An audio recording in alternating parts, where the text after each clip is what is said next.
If you're going no contact right now and you're worried that you're losing him as the days, weeks, perhaps even months drift by, I want to share some good news with you in this video. We're going to talk about a psychological principle that demonstrates why no contact makes a man value you more and how time is actually your friend as it continues to pass. Welcome to the channel. If you've been here before, welcome back. It's great to have you. Let's talk about no contact and the power of time. Human brains are fascinating things. We make meaning where there often is no meaning, or we make meaning from very limited data sets because that's how our brain understands the world. In an infinitely complex universe with an infinite number of things to understand, our brain has to take shortcuts. And one of the ways it does that is something called extension neglect. And without getting too scientific or boring on you, extension neglect is basically taking a very small sample of something and assuming it represents the whole. Now, our brains do this again so we can make sense of the world, so we can make sense of something in it.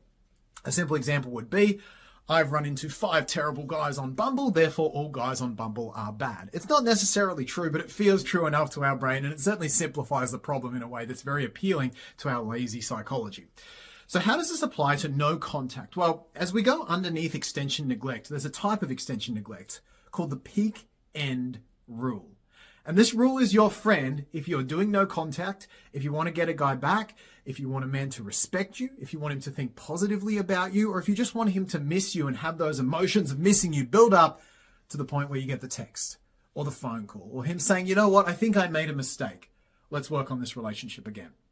So what is the peak end rule? Well, the peak end rule is, as it sounds, focuses on 2 important areas of an experience: the peak of the experience and the end of the experience. And the peak end rule says that disproportionately, we think about an experience as in we categorize something based on the peak and the end, as opposed to the average sample size of the entire experience. So for example, if I was to say, hey, what is going to a circus like for you? You will most likely think of the number 1 best circus you've ever been to and the last circus you ever went to. How does this relate to relationships? Well, we can use the peak end rule in our favor to make people think positively about us and leave a good last impression, leave a long-term last impression. Let's start with the peak. So why do our brains focus on the peak? When we're growing, I have a beautiful little daughter now, as many of you know, and when we're growing, we don't really have a logical brain to compute things with. We have our emotions, and our emotions are about all we've got. Our emotions signal us when things are bad, that is negative emotions, anger, fear, or obviously in a young baby's case, it's basically just crying or pain. And we have positive emotions, joy, laughter, excitement. Positive emotions are our brains, our unconscious nervous system's way of saying, do more of that thing. Negative emotions are our way of saying, this could be dangerous, do less of this thing, get out of this situation.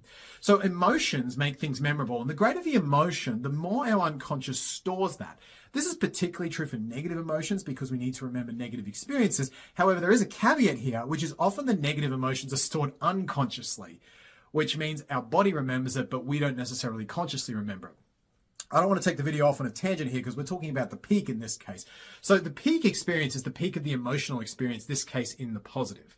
And because emotions are so important in signaling where we should go, highly emotional experiences are the things we're going to remember the most, as long as I say, they don't get stored in the subconscious. I don't want to get into a trauma conversation in this video, but obviously if you have a really big positive emotion, it's not usually going to be so overwhelming that the body needs to kind of bury it. However, if you have a big negative emotion, often it can be overwhelming, especially to a child where the body needs to bury it. Let's talk about positive emotions because the peak is what's really important. When our emotions peak over an experience, that is what gets coded the hardest. The bigger the peak, the more our brain codes it. Because if we have a huge peak, like let's say in evolutionary history, we found a source of sugar like a fruit, that would give us a huge dopamine spike. Big peaks equals big thing to remember for our survival. So our brain is very good at remembering the peak of something, those peak moments. Thus, when we're thinking back about things, especially previous relationships, we're going to remember how they were at their peak. What are the best moments? And especially when we're sitting there, especially as men, when we're sitting there missing you, one of the biggest things, one of the biggest memories that is playing is the peak memory. The best memory that we had with you. We're sitting there, we're lonely, and our brain goes, what do I remember the most? It's the peak thing. Now, the end. Why is the end important to remember as well? The end is the final set of thoughts that you leave us with. For those of you who saw my breakup video from a few years ago, you will remember that in that scenario, she broke up with me. And I thought it was the wrong decision. I thought it was a mistake. And I told her that vulnerably at the time. I really opened up. I said, look, I think we could be good together. I think you're making a mistake. She thought about that for a while, and she still decided breaking up was the right decision.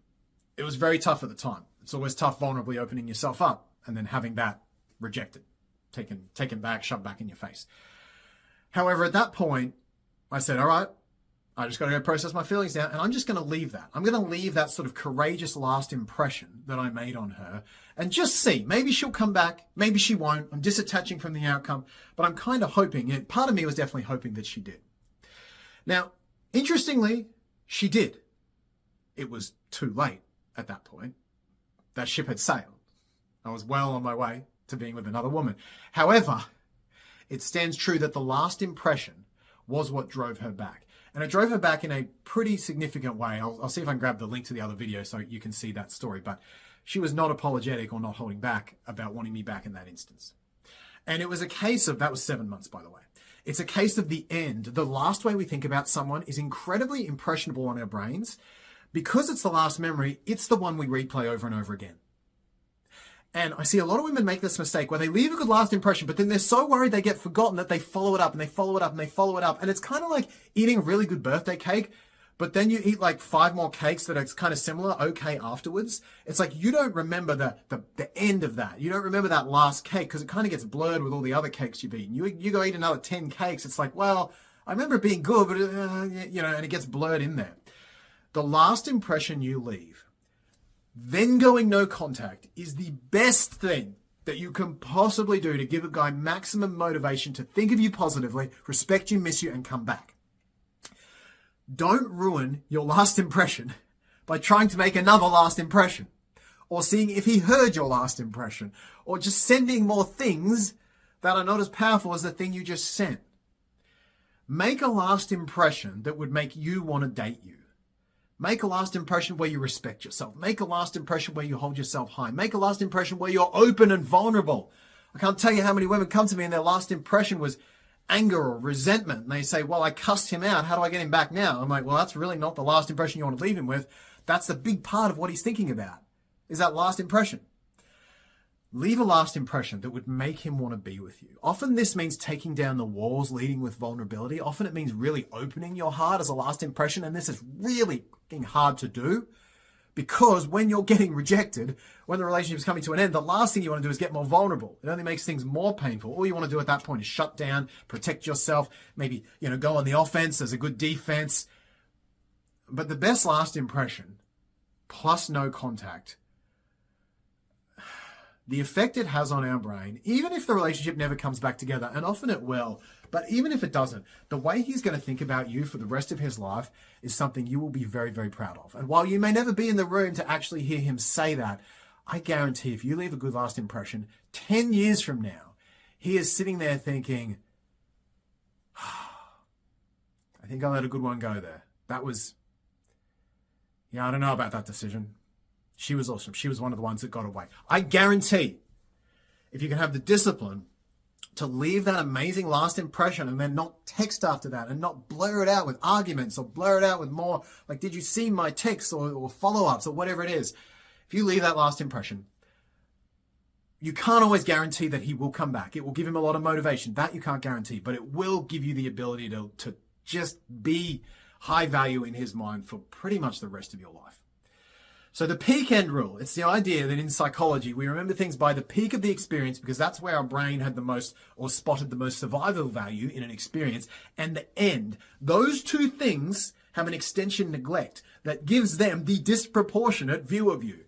This is true for humans' brains in general, but it's especially true for a man's brain because men have been shown to look back on their previous relationships with more of a grass is greener point of view because we don't have those same intimate relationships with our guy friends, same-sex friends the way a woman often does.